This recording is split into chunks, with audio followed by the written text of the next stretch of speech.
Hey everybody, welcome back. Russell here, frequent traveler, and so are you probably. That's why you're watching this.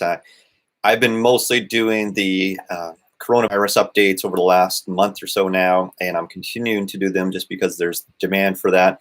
And many of you want to know what's going on, and so do I. I've got a lot of travel booked. I've got, let's see, next week I'm in Denver. The week after that, I'm in Germany. The week after, 2 weeks after that, I'm in Latvia.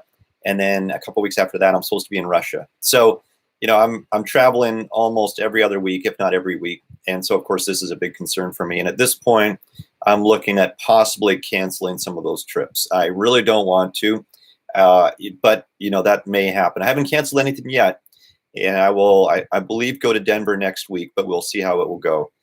So this video, really, what I wanted to talk to you about was all the bad information that's out there, and I'm not advocating that people believe me. I'm not saying that you should count this video as being the gospel or the truth or a single version of the truth or anything like that. In all of my videos, I'm advocating that people do their own research and think for themselves and really try to use logic and evidence-based thinking when we're going through this, okay? Because there is simply a lot of really, really bad information out there, and it's getting worse and worse. And it's coming from sources that we treat as an authority. And, I'm sorry if I offend people out there who maybe work for these organizations or who think that those organizations are really good. I'm not saying they don't do good work, but what I am saying is that what they're saying is incorrect, unethical, and immoral, and will result in deaths. And so I don't think that's very good personally. And I had some debates about that today with people, and let's talk about that. Okay, so there's one organization, the World Health Organization, and they've been really front and center of this whole thing for quite some time, and they've been saying how from the very beginning that, okay, go ahead and travel. There's no problem there. China's amazing. They're so transparent. Go to China. Don't stop traveling. All bad advice, right? So the first thing we want to do is try to contain this as much as we can. So closing the borders is, of course, what you want to do at a very kind of macro level, right? And before it gets down to the community level. So we want to trace, the country of origin. No blame, right? I'm not saying that. I think there's a lot of bad things going on as far as blame and stuff like that. But no, this is simply logistics, right? So if it gets out and it, becomes a pandemic, and then there's no stopping it, and then of course it's a whole different ball game, right? So to me, it would be, let's try to stop it from getting further than it is already, and that's what they were trying to do in China, right? And they took drastic measures to do that. And I think that in all fairness, even though they were not very collaborative and transparent at the very beginning, the measures that they took to try to stop the spread of the virus, right? Pretty dramatic measures. And I don't see any other countries really going to that extent just yet. I'm not saying I'm happy with that, with what they did, but I think in that area, as far as trying to stop the spread out of the country, I think they did make some effort there. Again, they should have been way more transparent. But I don't see any other country doing that too much. I did see Russia close their borders. That was interesting. And countries around Iran have closed their borders. And so that's going to have a pretty dramatic impact on the world economy. And some people are saying that that's actually the bigger concern. And based on the actions of governments, and this is what I also advocate, is watch how people behave, not what people say. So the behaviors of governments, right, what we see them doing is they're very reluctant to stop travel. They're very reluctant to close borders. I mean, some have been much more fast to act, right? And we've seen that with around Iran, with Russia, stuff like that. And they're controlling it through those measures, right? Japan telling all the students to do homeschooling and stay home and that sort of thing, right? That works. Those measures actually work. But governments won't do that very quickly because of the economic impact that it will have. So there's this balancing act, and I saw a great diagram of this today, where you've got a balancing act between the economic downturn and the impact of that, which could be catastrophic, right? And I'll get into that, balanced with the load on the hospitals. So a lot of people talk about this virus and they say, well, it's just like the flu. The flu kills more people and things like that, and don't worry about it. But I think they just don't understand the risk that we're actually monitoring here. It's not necessarily mortality rate, right? Even though I think that that's important, and I think that's commonly misunderstood, because what we talk about when we say mortality rate is just the average, right? So maybe we throw out a number like 2%, and again, we don't really know. I don't think still, but we say 2%. But really, what you should be looking at is, okay, fine, but what does that mean? So when you look at the different age categories, when you look at people with different health conditions, that's a different percentage, right? So that means something completely different. So if you're, let's say, over 80, and maybe you have asthma, maybe you have a heart condition. I mean, who doesn't have some type of condition, right? So that's the other thing to think about. So those people, of course, are maybe in the 20% range now of having, severe problems. So we talk about percentages and stuff like that. And I think that that's kind of dangerous. But I forgot where I'm going with that, actually. I'm so sorry. But yeah, so percentage is dangerous to talk about because it's not a well understood thing. So the WHO, let me get back to that, was giving out some bad information before about travel advisories and stuff like that. And then what they did was, because we don't want to say the P word, we don't want to say pandemic, because that's going to cause mass panic as well. They're trying to redefine what pandemic means. So if you go to Webster, don't trust me, go to Webster, go to one of the dictionary manufacturers and look up what pandemic means. It's very different than what the WHO, the World Health Organization, would have you believe. So the WHO is basically saying it's an all or nothing type thing where everybody in the world is going to get this, and that's when we'd call it a pandemic. Whereas Webster, and I don't have it in front of me, I probably should, but they're kind of leaning more towards, if it has potential or if there's a high percentage, which this is, right? I think we're estimating 60 to 70% of people will get it this year. That would be a pandemic. And why? And then you have to think about, well, why would I declare a pandemic, right? Well, it's to prepare the world for what's about to hit them. So that's why you would do it. Why wouldn't you want to declare a pandemic? Because it's going to cause a bunch of panic, and people are going to do things like go out to Costco and buy all the toilet paper, which is already happening. So there's that.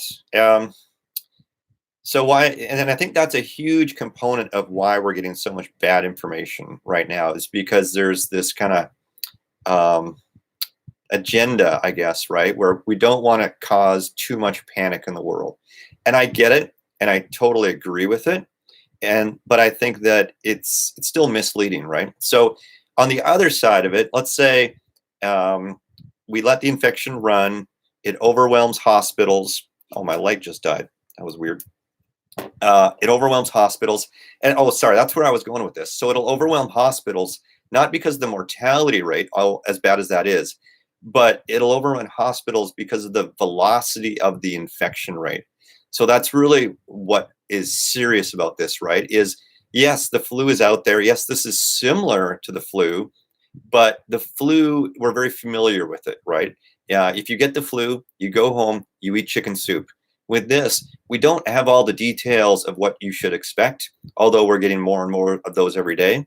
But the real risk, and we saw this in Wuhan, right, is that hospitals get overrun because you just have so many people coming into the hospital at the same time.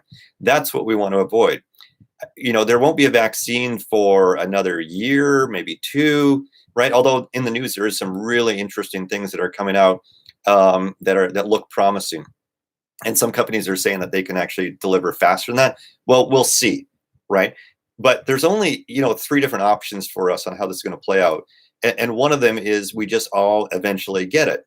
And even if we don't get it this year, and let's say it's a seasonal thing, which everybody's hoping that it will be. And there is some evidence that this could be seasonal. I saw some evidence come out today, and I'm not promising that, but it does look like there could be some evidence that it is seasonal, which I think is fantastic. But what that means is that same time next year, right? If you didn't get it this year, you'll get it next year. Or if you can get reinfected, which is what we're kind of seeing some hint of, then you're going to get it then. So overrunning the hospitals, that means if you're going to the hospital, let's say you broke your leg, let's say you're pregnant, let's say you're having a heart attack, right? The hospital's full of people with coronavirus, and I would assume if it gets like that, then the hospital staff are run off their feet.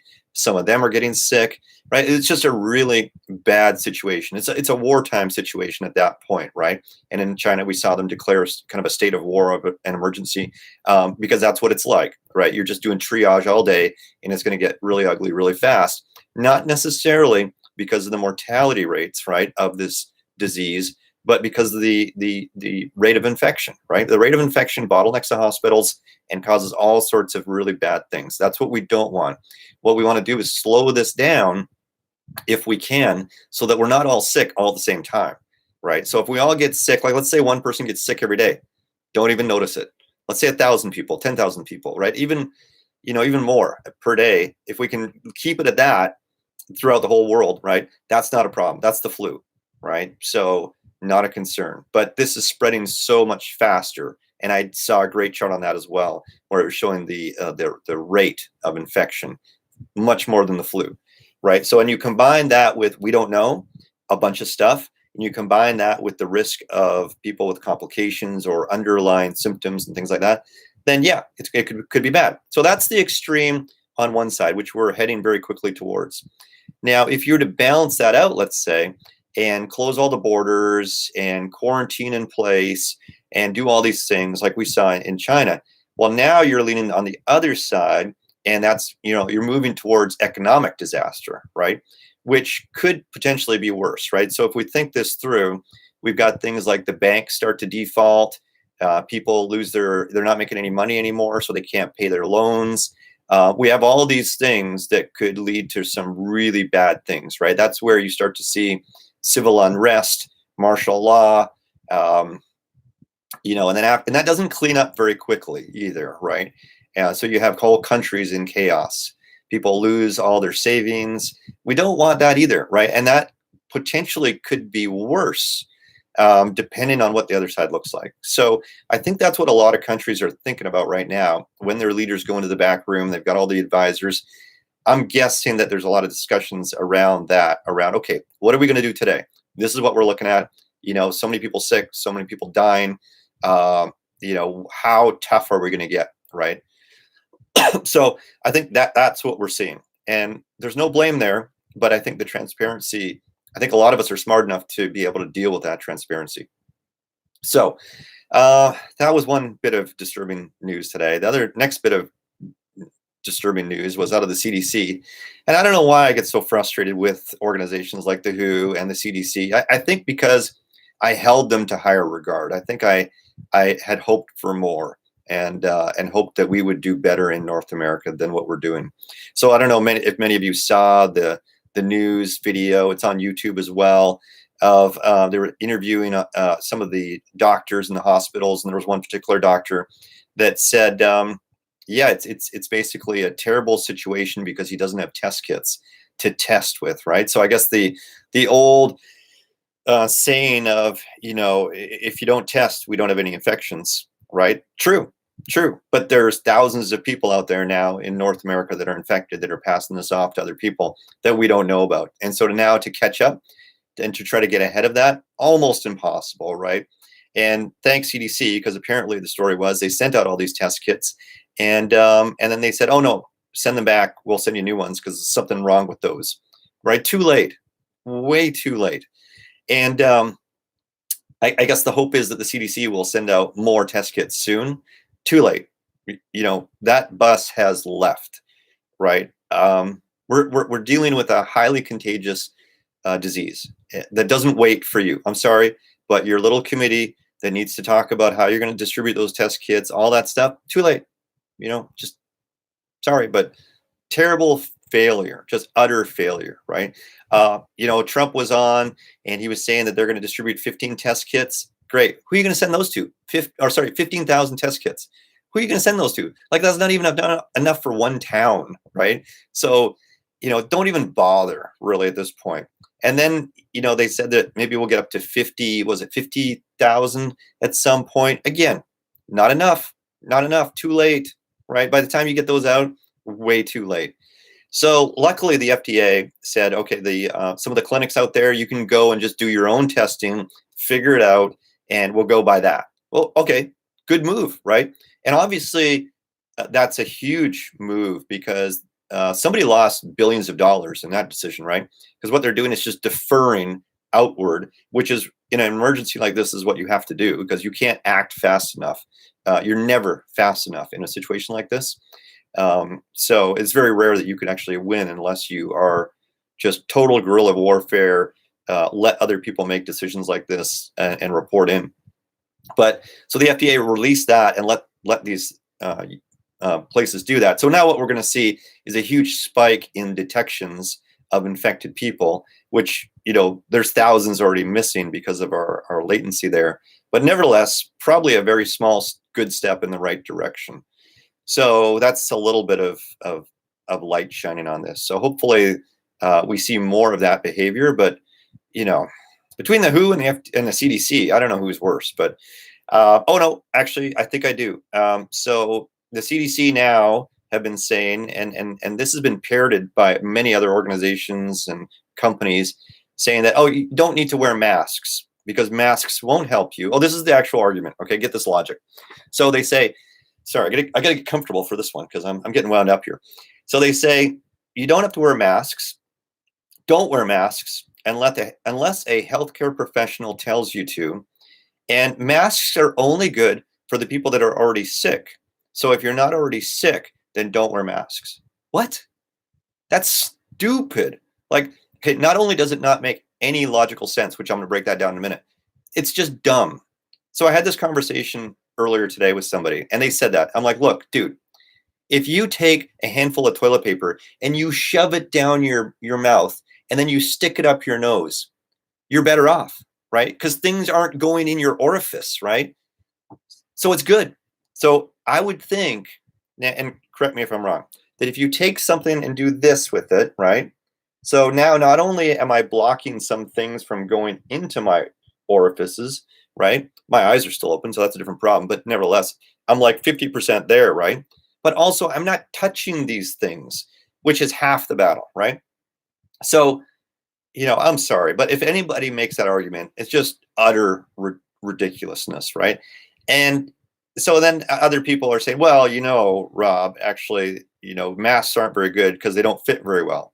Sure. Yeah. So less effective, I think, is what the words are, not useless or don't do it. Less effective if your mask, A, isn't fitted correctly, right? So if you have one of those surgical masks, not ideal, right? So surgical masks are really to help people, like if you're sick, it's helping germs not go out this way, right? So the N95 masks and the masks that I've recommended, that's to help you from not getting sick. So it's helping this way, right?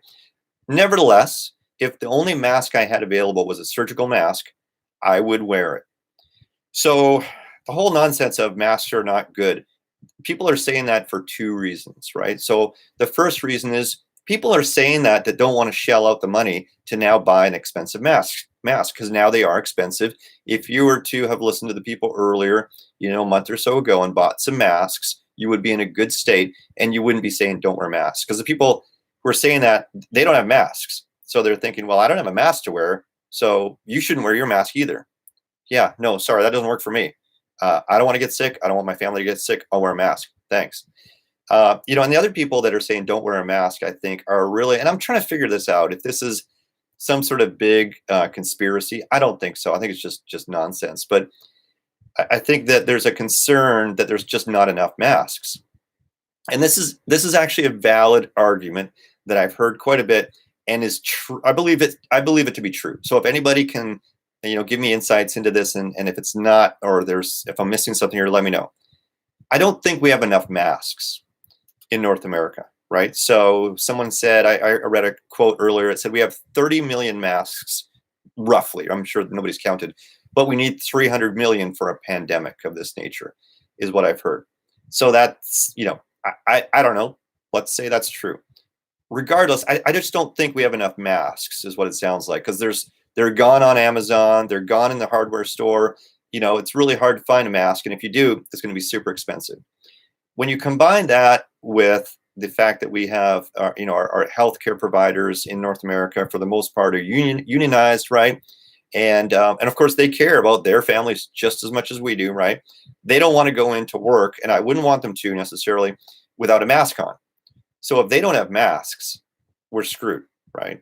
So, and they go through masks very quickly. You or I, we may reuse our mask, right? I definitely reuse my masks. Probably not the best thing to do, but kind of when I think I haven't been exposed, I do it. And because I don't have unlimited supply. So, but if they don't have a mask and they're going to go through them and dispose of theirs after one use, then that's a problem. So when people say, the average person just shouldn't wear a mask, I think what some people are saying is, please don't consume all the masks that we have, because we'd prefer if the people in the hospital looking after, grandma and grandpa have a mask, so they'll show up and do that. Yeah, I get it. Yes, I agree. Okay. So if that came out, excuse me, one second. So if that came out, if that was the news and it came out and people were saying that, I would buy into that. I would say, yes, I might even give my masks to the hospital. I might even donate my masks, right? If that was the case. But nobody's actually saying that, and people get all squirrely when I talk about it. But so I don't know what's going on. I just think it's so weird. I'm going to wear a mask, right? If I'm in a populated area, I would urge you to do the same thing.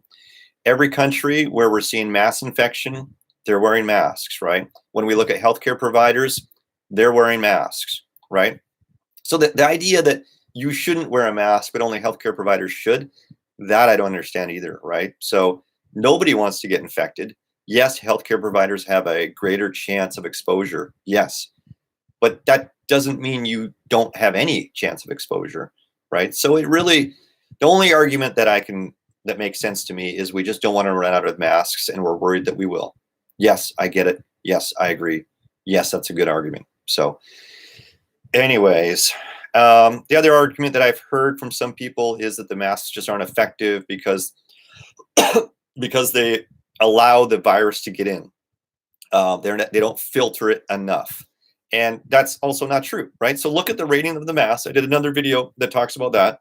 But if you're getting an N95, that's roughly 95% effective. And a lot of that's due to seal. So make sure it fits properly. There's the, was it now the N100, N1000, and that's supposedly like 100% effective. But again, depending on seal, make sure it's not upside down. I saw some guy on YouTube saying masks weren't effective, and he had his mask on upside down. So hello, I don't think it's hard to figure out what side they should go on. But anyway, so yeah, I would do that. That's wear your masks, eye protection, good idea as well. Wash hands. Perel, I saw a great study actually on the effectiveness of washing your hands and using disinfectant. Oh, that was the other thing. So there was the CDC. I think somebody said that Perel or disinfectants don't work. Yes, they do. Scientifically proven. So don't trust me. Go look it up, right? So there's study after study after study that shows tests where people get some bacteria on their hand, then they put their hand in a platter and they measure what that looks like. Then they do it with different kinds of disinfectants and alcohol solutions, and there's a dramatic increase, right? So definitely a good thing. There are some caveats around that where it's kind of like the length of exposure. So if you got the Perel and you put it on your hand just for 2 seconds, not going to be as good as if you put it on there and use enough of it and lather it in for like 20 seconds. That's going to work better. Make sure you get your thumbs and your fingers and everything like that. Same with washing your hands. They say you want to like count, or you want to sing happy birthday to yourself twice. I don't know. I would just lather up really well and just spend some time there, and don't be in a hurry to run away.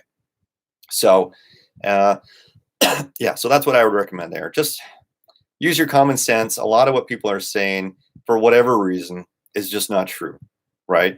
I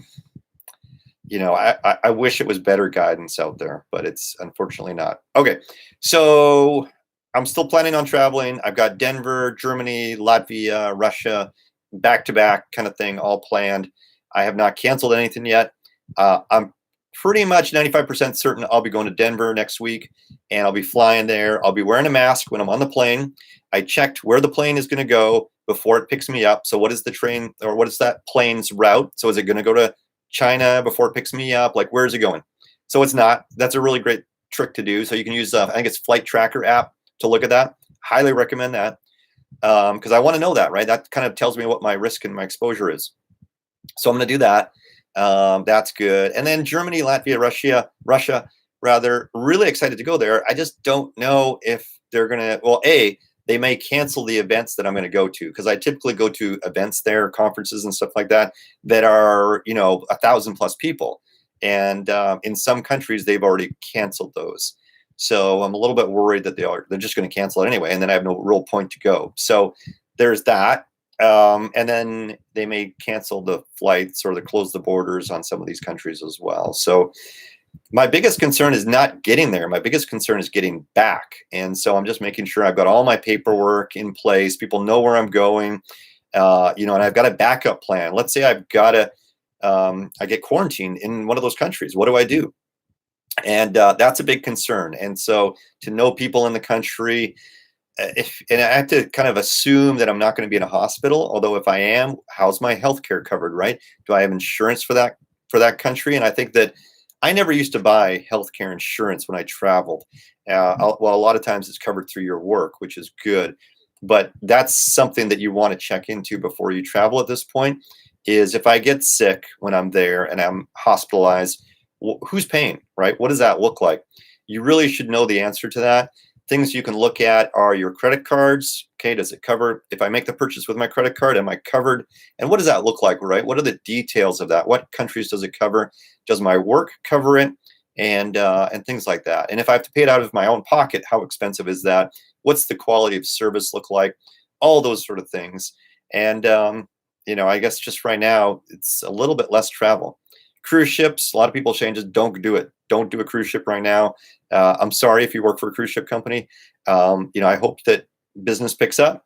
But if it's a cruise ship in Asia, I would say, yeah, not a good idea. So, I mean, we've seen how that story plays out, right? And it's unless you enjoy just sitting in the cabin by yourself for weeks and then finally getting infected, not so much fun. So, that's 27 minutes already. So, yeah, let me just check the comments here. Yeah, thanks for making these. Enjoying the series. Yeah, no problem. You're welcome. Let me know if you have any questions. I get a lot of information from a bunch of different sources. Some of those are from the people on the ground in these locations. Some of it is from other threat intelligence sources and stuff like that. So I do have quite a bit of information. Of course, I'm always watching on YouTube and all these other sources as well, podcasts, to get lots of information. So I do have a lot of information that I just don't have time to share necessarily on here. So if you have specific questions, I'm more than happy to answer them. And if you like this, then one of the ways that you can let me know is subscribe down below, hit a thumbs up, or leave a comment. That's even better. And tell me what you want to see, what you want to know about, and I'll get into that. And it doesn't have to be coronavirus. If you wanted me to do a product review, a destination review, I've got a whole bunch queued up, and I just haven't been able to get them out yet because this Corona thing is taking all my time.